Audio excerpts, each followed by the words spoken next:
Zdalo by sa, že všetky tri majú šancu na dobré umiestnenie v triede RP3, ale dôležité je v akom poradí. Straka Zemanová už na trati.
ich tu máme.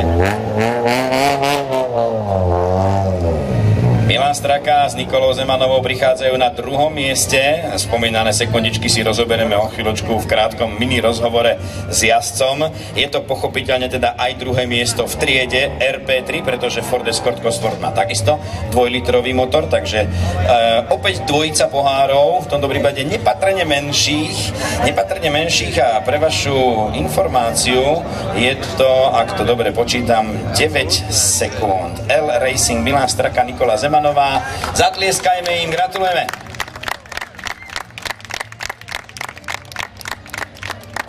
No, súťaž bola príliš krátka na to, aby sme niekde našli 9 sekúnd, ale ako sa išlo? Vynikajúco, prvýkrát v Rožňave a veľmi pekné trate, také na srdce a také máme radi. Druhý niekedy, ja neviem, či to je spokojnosť, alebo chcel by byť jazdec skôr prvý? Samozrejme, že chcel byť prvý, zatiaľ sa mi ešte nepodarilo byť prvý. Ale držíme palce. Ďakujem veľmi pekne. Výborne, takže Milan Straka s Nikolou Zemanovou, Ford Escort RS 2000 L Racing týmu je bezpečne v cieli, týmto pádom sa naozaj súťaž definitívne končí. Ak tu majú vodiča, tak si môžu dať aj zaslúžené pivko, zvykneme to takto jazdcom hovoriť.